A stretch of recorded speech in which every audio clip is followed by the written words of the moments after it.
नमस्कार दोस्तों, स्वागत है आप सभी का एक और नए वीडियो में। ध्यान लगाने के बारे में हमने काफी सारी कहानियां सुनी हैं, काफी सारी बातें सुनी हैं, लेकिन उसके बाद भी हम ध्यान नहीं लगा पाते, हम किसी काम में मन नहीं लगा पाते। आखिर ऐसा क्यों होता है और ऐसी क्या वजह है जिस कारण जब भी हम कोई कार्य करना शुरू करते हैं तो हमारा मन भटकने लगता है, हमारे मन में तरह तरह के विचार चलने लगते हैं और हम उस कार्य पर ध्यान ही नहीं पाते।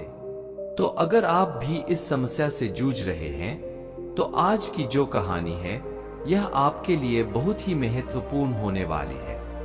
तो इस कहानी को अंत तक जरूर देखिएगा। इस कहानी में हम आपको कुछ ऐसे तरीके बताने वाले हैं जिसके माध्यम से आप किसी भी कार्य को मन लगाकर कर सकते हैं और आपका ध्यान भी प्रति सेकंड गहरा होता जाएगा। दोस्तों, एक समय की बात है, एक नगर में एक बहुत ही प्रसिद्ध गुरु रहते थे। वह बहुत ही विद्वान और बहुत ही ज्ञानी थे। लोग उनके पास अपने समस्याओं के लिए बहुत दूर दूर से आया करते थे और उनके आश्रम में उनके कई शिष्य भी रहते थे। एक दिन की बात है, वह अपने आश्रम में टहल रहे थे कि तभी उन्होंने देखा कि उनका एक शिष्य संस्कृत के कुछ लोगों को एक पन्ने से दूसरे पन्ने पर उतारने का प्रयास कर रहा था, लेकिन बार बार गलती होने के कारण उसे सारा काम दोबारा शुरू करना पड़ रहा था। कई बार प्रयास करने के बाद आखिरकार वह थक गया और हार मान ली। तभी उसकी नजर उन गुरुवर पर पड़ी। जब उस शिष्य ने उन गुरु को देखा तो उन्हें प्रणाम किया और अपनी समस्या बताते हुए वह उन गुरुवर से कहता है, हे गुरुवर, मैं करीब 2 घंटों से नए पन्ने पर उतारने की कोशिश कर रहा हूँ, लेकिन बार बार न जाने क्यों मुझसे गलती हो जा रही है, न जाने क्यों बार बार मेरा मन भटक जा रहा है।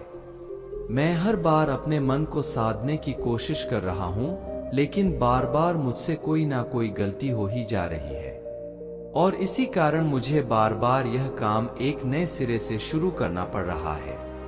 आखिर ऐसा क्यों हो रहा है? इसका जवाब देते वह गुरुवर अपने उस शिष्य से कहते हैं, बनते ऐसा केवल ध्यान की कमी के कारण होता है, क्योंकि एक साधारण इंसान अपने मस्तिष्क की 999% ऊर्जा को यूं ही व्यर्थ कर देता है। इसी कारण उसका मन किसी भी कार्य में नहीं लग पाता और यही वजह है कि उससे बार बार गलतियां होती रहती हैं और वह चाहकर भी उन गलतियों को सुधार नहीं पाते। और वहीं पर एक सधा हुआ मन इन कार्यों को बड़ी सरलता और सहजता से कर लेता है और इसके पीछे भी कई कारण हैं। तभी वह शिष्य उन गुरुवर से कहता है, कौन से कारण है? तभी वह गुरुवर अपने उस शिष्य से पहला कारण बताते हुए कहते हैं, भंते, आप लिखते वक्त जरूर किसी और घटना के बारे में सोच रहे हो। इस पर वह शिष्य हाँ में सर हिलाते हुए कहता है, जी गुरुवर, आपने बिल्कुल सही कहा। आज सभी शिष्यों की छुट्टी है और सभी अपने अपने कामों से बाहर गए हैं, लेकिन मुझे यह काम मिला है और मुझे इस काम को पूरा करना है। शायद यही कारण है कि मैं ठीक से मन नहीं लगा पा रहा। तभी वह युवा शिष्य उन गुरुवर से कहता है, हे गुरुवर, यदि हमारा मन कहीं ना लगे और हम किसी भी कार्य को सही ढंग से ना कर पाएं तो ऐसी स्थिति में हम अपने ध्यान को कैसे बढ़ा सकते हैं? इसका जवाब देते हुए वह गुरुवर अपने उस युवा शिष्य से कहते हैं, भंते, मैं तुम्हें कुछ ऐसे तरीके बताने जा रहा हूं जिन्हें यदि तुम ध्यान में रखोगे तो तुम अवश्य ही अपनी ध्यान शक्ति को बढ़ा पाओगे और तुम किसी भी कार्य में गहराई से मन लगा पाओगे। आगे गुरुवर सबसे पहला तरीका बताते हुए कहते हैं, भंते, जब भी तुम्हारा मन किसी कार्य में ना लगे तो सबसे पहले सांसें लो और गहरी सांसें छोड़ो। ऐसा करीब 5 बार करो और अपने मन को काम और अन्य चीजों से हटाकर केवल सांस पर ले आओ। आगे गुरुवर अगला तरीका बताते हुए कहते हैं, भंते, जब भी तुम कोई कार्य कर रहे हो तो अपनी सारी इंद्रियों को एक काम से जोड़ने का प्रयास करो। जैसे कि अब भी तुम लिखने का प्रयास कर रहे थे तो लिखते वक्त जब तुम कलम अपने हाथों में पकड़ते हो तो उंगलियों के बीच में उस कलम का स्पर्श महसूस करो। अपनी आंखों से शब्दों को बनते हुए देखो और लिखते समय कलम और कागज के घर्षण से जो आवाज उत्पन्न हो रही है उस पर ध्यान केंद्रित करो। उसे ध्यान से सुनो या फिर तुम लिखते समय शब्दों का उच्चारण अपने मन के भीतर गूंजता हुआ महसूस करो और अब अपनी नाक से उस स्याही की गंध को महसूस करो। इससे तुम्हारी सारी इंद्रियां एकजुट हो जाएंगी और एक ही काम से जुड़ जाएंगी। आगे वह गुरुवर कहते हैं, अपने काम के साथ एकजुट हो जाओ, उससे जुड़ जाओ और अपनी इंद्रियों को अपने काम के साथ जोड़ने के बाद तुम्हारा ध्यान अत्यधिक गहरा हो जाएगा। इसका अर्थ यह हुआ कि तुम काम के साथ एक हो चुके हो, यानी कि तुम काम में पूरी तरह से खो चुके हो। और जब तुम इस प्रकार कोई भी कार्य करोगे तो तुम्हें समय का पता भी नहीं चलेगा और तुम्हारे कार्य में कोई भी गलती भी नहीं होगी। लेकिन मेरी एक बात और याद रखना, यदि बीच बीच में तुम्हारा मन भटकने लगे, तुम्हारे मन में तरह तरह के विचार उठने लगे और तुम्हारा मन यहाँ वहां भागने लगे तो डरना मत। तुम दोबारा से निश्चय करना और दोबारा से ध्यान लगाने का प्रयास करना। देखते ही देखते तुम इस अभ्यास में निपुण हो जाओगे और तुम्हारा ध्यान अत्यधिक गहरा होता चला जाएगा। उस शिष्य ने उन गुरुवर की सारी बातें ध्यानपूर्वक सुनी और उसके बाद उसने ऐसा ही किया। देखते ही देखते वह अपने कार्य में इतना खो गया कि जहां जहां वह गलतियां कर रहा था वहां पर अब उससे कोई भी गलतियां नहीं हो रही थी और उसने अपना सारा कार्य एक बार में ही पूरा कर लिया। और ऐसा इसलिए हो पाया क्योंकि हमारा सारा ध्यान हमारी इंद्रियों में बटा होता है और इसलिए हमें अपनी इंद्रियों को एक कार्य पर लगाना बहुत आवश्यक है। क्योंकि यदि हमारा ध्यान इन इंद्रियों में बटा रहेगा तो हमारा मन भटकता रहेगा। जहां जहां भी हमारी इंद्रियां भागी वहां वहां हमारा मन भी भागेगा। लेकिन वहीं पर यदि आपने अपनी सारी इंद्रियों को केवल एक ही कार्य पर लगा दिया तो आपका मन भटकना बंद हो जाएगा और इस समय आप बहुत ही अत्यधिक गहरे ध्यान में पहुंच जाएंगे। किंतु साधारण मन इसे ज्यादा देर तक साध नहीं सकता, लेकिन इस प्रकार बार बार और निरंतर अभ्यास करने से मन ध्यान को साधना सीख जाता है और आपका ध्यान अत्यधिक गहरा होने लगता है और आपको उस कार्य में रुचि भी आने लगती है। और जब भी आप उस कार्य में पूरी तरह से खो जाते हैं तो आपको समय का भी पता नहीं लगता और आपका कार्य भी अच्छी तरह से और सफलतापूर्वक हो जाता है। वह गुरु अपने शिष्य को यह सारी बातें बताकर ध्यान में लीन हो गए, लेकिन तभी वहां पर एक युवक आया और उस युवक ने उन गुरुवर को प्रणाम किया। तभी उन गुरुवर ने अपनी आंखें खोली और इस पर वह युवक कहता है, हे गुरुवर, मैं आपके पास बहुत दूर से आया हूँ। मैंने आपके बारे में तरह तरह की बातें सुनी है। मैंने सुना है कि आप सभी की समस्याओं का समाधान करते हैं। मेरी भी एक समस्या है, कृपया करके मेरा मार्गदर्शन करें। इस पर वह गुरुवर उस युवक से कहते हैं, बोलो आखिर तुम्हारी क्या समस्या है। वह युवक अपनी समस्या बताते हुए उन गुरु से कहता है, हे गुरुवर, मैं बहुत लंबे समय से तैयारी कर रहा हूँ। मैंने कई तरह के सरकारी परीक्षाएं भी दी हैं, लेकिन मैं किसी में भी उत्तीर्ण नहीं हो पाया। मुझे यह पता ही नहीं चल पा रहा कि आखिर मुझसे गलती कहाँ हो रही है, क्या कमी है उस युवक की। इस प्रश्न को सुनकर गौतम बुद्ध गुरुवर मुस्कुराने लगे और उस युवक से कहते हैं, भंते, क्या तुम सच में अपनी परीक्षा में सफल होना चाहते हो? इसका जवाब देते हुए वह युवक कहता है, हाँ गुरुवर, मैं अपनी परीक्षा में सफल होना चाहता हूँ, इसीलिए तो मैं आपके पास आया हूँ। कृपया करके मेरा मार्गदर्शन करें। तभी गुरुवर अपने स्थान से उठे और उस युवक का हाथ पकड़ करके एक कुएं पर ले गए। कुएं के पास पहुंचकर गुरुवर ने उस युवक के हाथ में एक घड़ा थमा दिया और उससे कहा, इस घड़े में पानी भरकर वापस आश्रम में ले आओ। इसके बाद गुरुवर वापस आश्रम लौट गए, लेकिन वह युवक वहीं खड़ा खड़ा यह सोच रहा था, भला इस घड़े में पानी भरने से मुझे मेरे प्रश्न का उत्तर कैसे मिलेगा? आखिर मुझे यह कैसे पता चलेगा कि मैं परीक्षा में कैसे पास हो सकता हूँ? लेकिन उस युवक के पास और कोई विकल्प नहीं था। इसलिए जैसा कि उसे उन गुरुवर ने कहा था, वह कुएं से पानी खींचा और मटके में पानी भर लिया।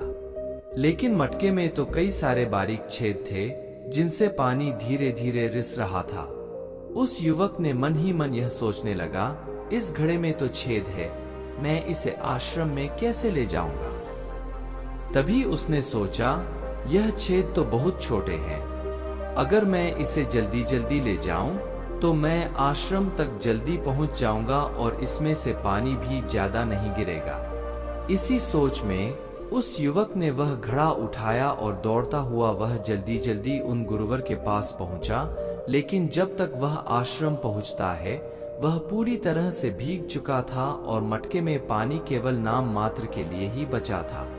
इसे देखकर वह गुरुवर मुस्कुराने लगे और उस युवक से कहते हैं, मन का भटकाव बहुत बड़ी बीमारी है और तुम्हारे साथ भी यही हो रहा है। तुम्हारे मन में विभिन्न प्रकार के विचार हैं, अर्थात तुम एक समय में कई सारे विचार सोच रहे हो, जिस कारण लगातार तुम्हारी मानसिक ऊर्जा व्यर्थ हो रही है और इसीलिए मेहनत करते हुए भी तुम कोई परिणाम प्राप्त नहीं कर पा रहे हो।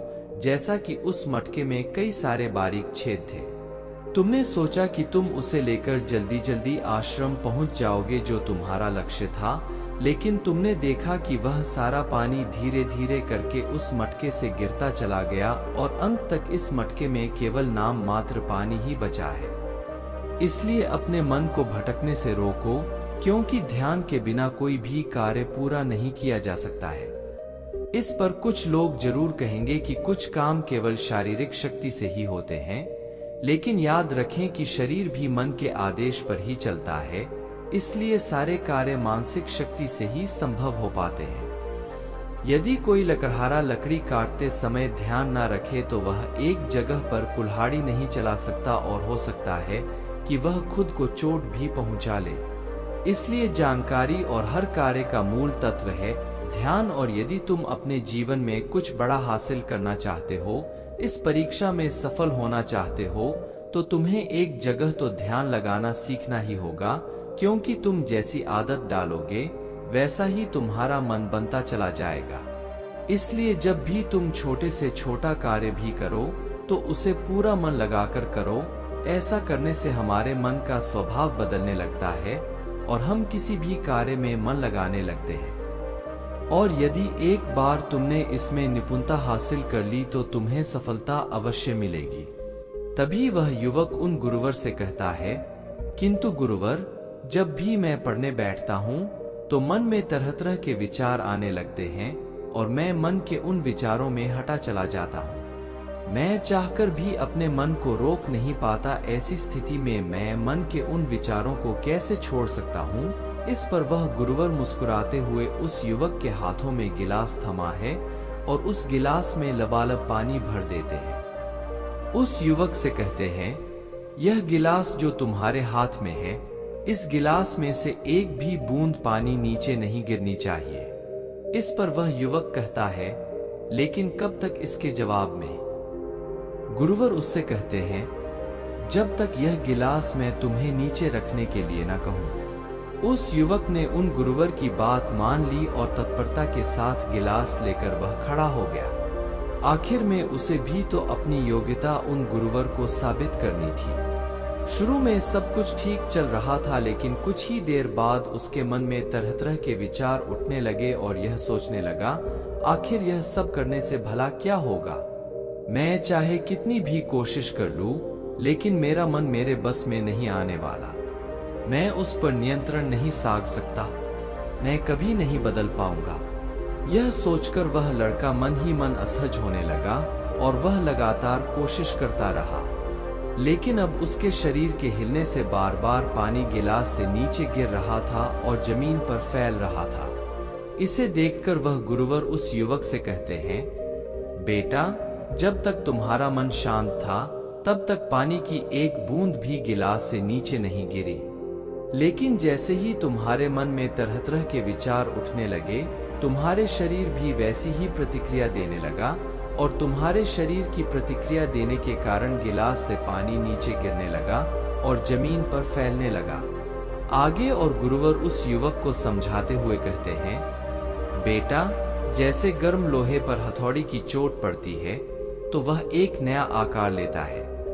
ठीक उसी तरह से एक विचार छोटे हथौड़े के जैसा होता है, जिसकी चोट से इंसान का शरीर, व्यक्तित्व और मन आकार लेने लगता है।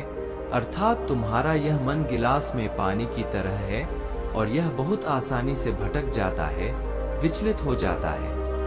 यदि तुम चाहते हो कि गिलास में भरा हुआ यह पानी शांत रहे तो इसके लिए तुम्हें अपने मन को शांत रखना होगा। इसके बाद गुरुवर उस युवक को कहते हैं, अब इस ग्लास को एक बार फिर से पकड़ो और अपना सारा ध्यान अपनी सांस पर ले आओ। सांसों को अपने पेट में, सीने में आता जाता महसूस करो। हाथ में जो दर्द है, जो असहजता हो रही है, उसे जाने दो।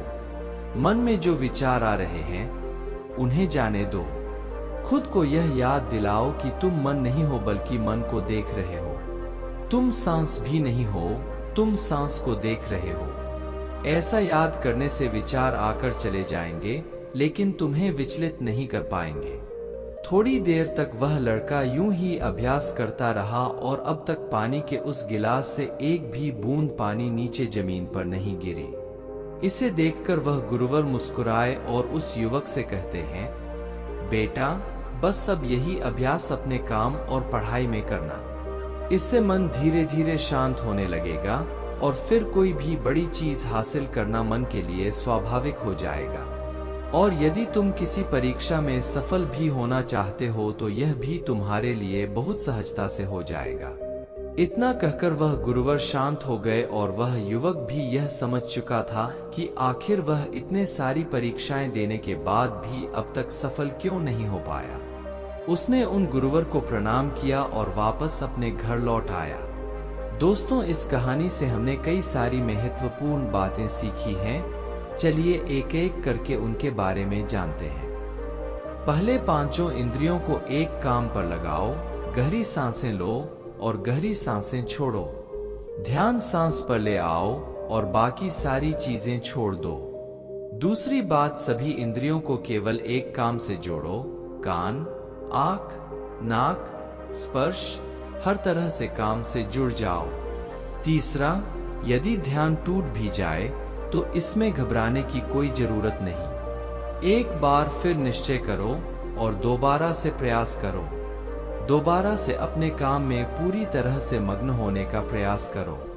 धीरे धीरे ध्यान गहरा होता चला जाएगा और आप किसी भी कार्य में पूरी तरह से मग्न हो जाएंगे। जब ऐसा होगा तब आप वह कार्य बड़ी सरलता और सहजता से पूरा कर लेंगे। इस बीच जो समय लगने वाला है उसका भी अंदाजा आपको नहीं लग पाएगा और साथ ही ना तो वह काम आपको बोझ लगेगा और ना ही आप उस काम को करने में उबाऊ महसूस करेंगे।